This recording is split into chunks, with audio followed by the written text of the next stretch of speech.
नमस्कार दोस्तों, स्वागत है आपका अपने चैनल धार्मिक दर्शन टॉक पे। जैसे जैसे समय बीता जा रहा है वैसे ही वैसे धर्म की त्रुटि हो रही है। प्रकृति में असंतुलन बढ़ रहा है। मनुष्यों का जीवन व्यस्त व्यस्त हो गया है। इसी कारण मनुष्य आध्यात्मिकता की ओर बढ़ रहा है और वहाँ अपने आप को ही ढूंढ रहा है। वैसे तो लोक कल्याण के लिए अनेकों तीर्थ इस भारतवर्ष में विद्यमान है, परंतु नारद पुराण के अनुसार भूलोक का सर्वश्रेष्ठ तीर्थ व सर्वश्रेष्ठ नदी किसको कहा गया है, यह आप इस प्रस्तुति में जानेंगे। हमें विश्वास है कि इन प्रश्नों के उत्तर जानने के बाद आपके मन में जो संशय है वो अवश्य दूर हो जाएगा। कृपया वीडियो को अंत तक देखें और धार्मिक दर्शन टॉक चैनल को सब्सक्राइब जरूर करें। विलंब न करते हुए आरंभ करते हैं वीडियो।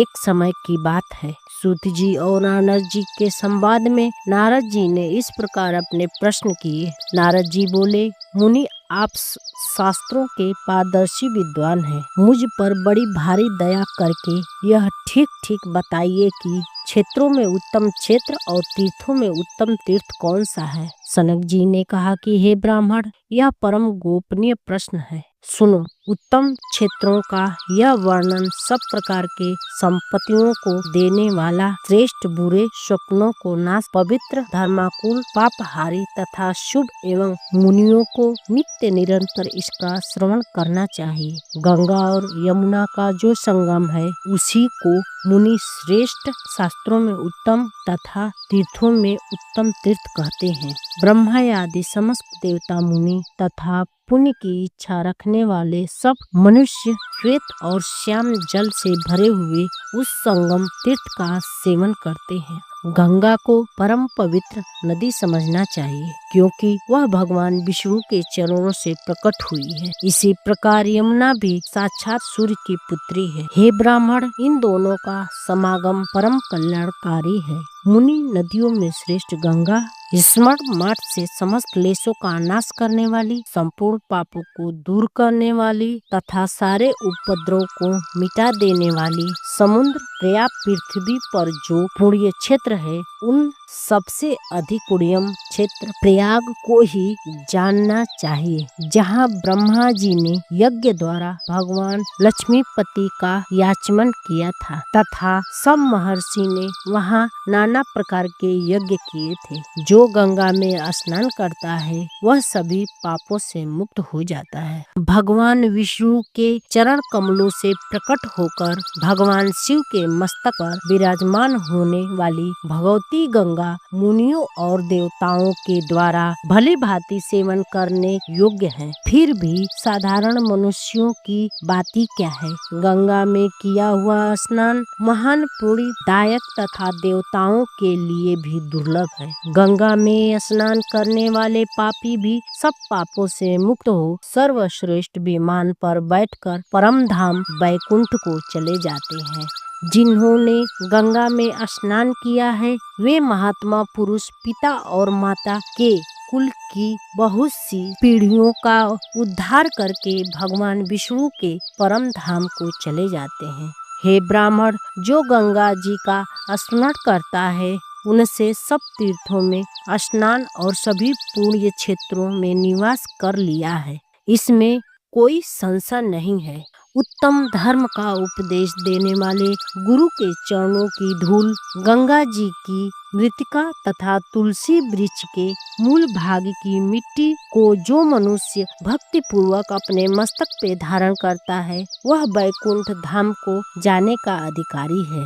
हे ब्राह्मण, दूसरी बातें बहुत कहने से क्या लाभ। साक्षात भगवान विष्णु भी सैकड़ों वर्षों में गंगा जी की महिमा का वर्णन नहीं कर सकते। माया सारे जगत को मोह में डाले हुए है।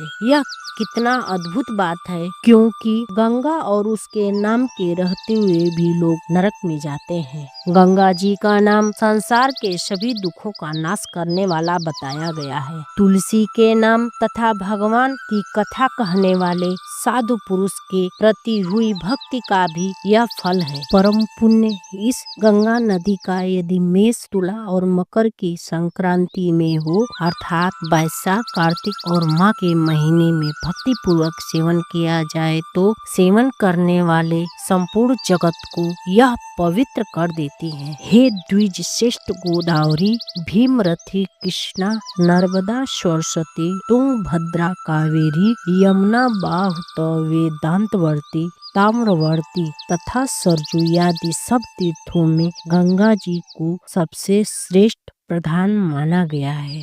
जैसे सर्वव्यापी भगवान विष्णु संपूर्ण जगत को व्याप्त करके स्थित हैं, उसी प्रकार सब पापों को नाश करने वाली गंगा देवी सब तीर्थों में व्याप्त है। महान आश्चर्य की परम पावनी जगदम्बिका गंगा स्नान, ध्यान आदि के द्वारा संपूर्ण संसार को पवित्र कर रही है। फिर भी सभी मनुष्य इनका सेवन क्यों नहीं करते? इसी प्रकार व्याख्या काशीपुरी भी तीर्थों में उत्तम तीर्थ और क्षेत्रों में उत्तम क्षेत्र है। समस्त देवता उनका सेवन करते हैं। इस लोक में कान वाले पुरुषों के वे ही दोनों कान धन्य हैं। वही बहुत से शास्त्रों का ज्ञान धारण करने वाले हैं, जिनके द्वारा बारंबार काशी का नाम श्रवण किया गया है। हे द्विश्रेष्ठ, जो मनुष्य अविमुक्त क्षेत्र काशी का स्मरण करते हैं, वे सब पापों को नाश करके भगवान शिव के लोक को चले जाते हैं। मनुष्य 100 योजन दूर रहकर भी यदि इस क्षेत्र का स्मरण करता है तो वह भगवान शिव के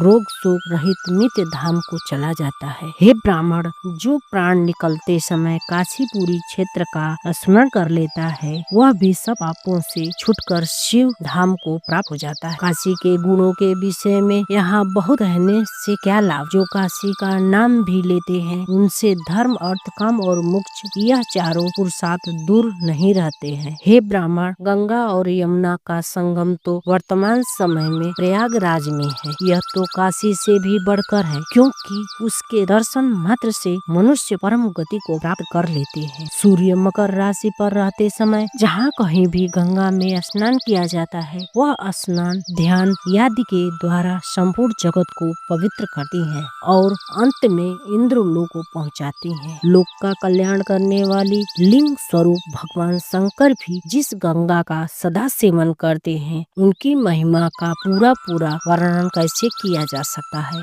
शिवलिंग साक्षात श्री हरि रूप है और श्री हरि साक्षात शिवलिंग रूप है। इन दोनों में थोड़ा भी अंतर नहीं है। जो इनमें भेद करता है, उसकी बुद्धि फूटी है। अज्ञान के समुद्र में डूबे हुए पापी मनुष्य ही यादि अंतर्हित भगवान विष्णु और शिव में भेद करते हैं। हम आशा करते हैं कि आपको यह वीडियो अवश्य ही अच्छी लगी हो। कृपया वीडियो को लाइक करें, शेयर करें, हमारे चैनल को सब्सक्राइब अवश्य करें। मिलते हैं एक और ज्ञानवर्धक वीडियो के साथ। तब तक के लिए आपको बहुत बहुत साधुवाद।